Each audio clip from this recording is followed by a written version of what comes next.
Hey everybody, today we're making venison chorizo. Venison chorizo is a total staple in my kitchen. It's a recipe from my cookbook, Venison Every Day, that I use all the time. There's actually a bunch of recipes in here, which I will tell you about, that use venison chorizo in their ingredient list. So in this bowl, I actually just have some ground venison and some ground pork.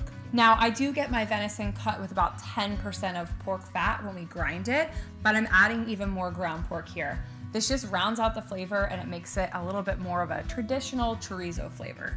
So what I'm gonna do first is I'm gonna add a spice blend. We've got paprika in here, cloves, cinnamon, chili powder, cumin, salt, pepper, thyme, and oregano.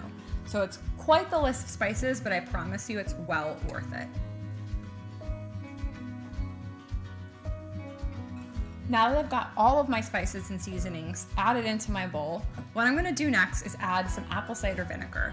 We definitely wanna add a little bit of acidity to this dish, which makes it really pleasing, and again, it makes it taste like that chorizo that you're familiar with getting from the grocery store. The last thing I need here is a lime. What I'm gonna do is add just one lime, the juice, right into my mixture. Okay, my lime is all added, and I'm gonna just go ahead and incorporate this together.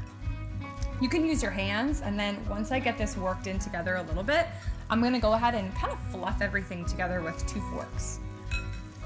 Again, you want to mix together the pork and the venison really well and make sure those spices get into every nook and cranny.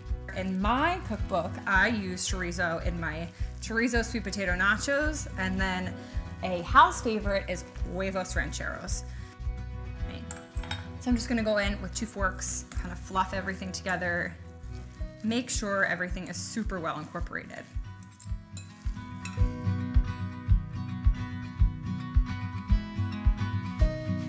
So I have a cast iron skillet here. I'm only gonna heat it to about medium, almost medium-high heat, because cast iron gets really hot. You're gonna wanna get some good char in there, and it's gonna be so delicious when we get that kind of smoke factor on our chorizo that I know that everybody loves with this flavor profile.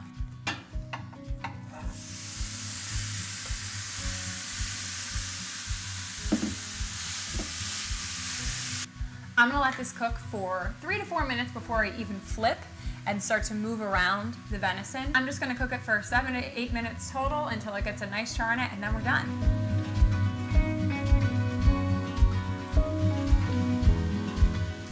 I'm gonna go ahead and cut the heat. We're all cooked. Again, it's been going for 7 to 8 minutes. I'm gonna do a little spoonful here so I can get a taste test, but there are so many ways you can use this chorizo up. Like I said, in my cookbook, Venison Every Day, which is available anywhere books are sold, Cabela's and Bass Pro. There's tons of ideas from, again, huevos rancheros, nachos, you can even put it in tacos. And this lasts for a really long time in the freezer. Let me just give it a good taste.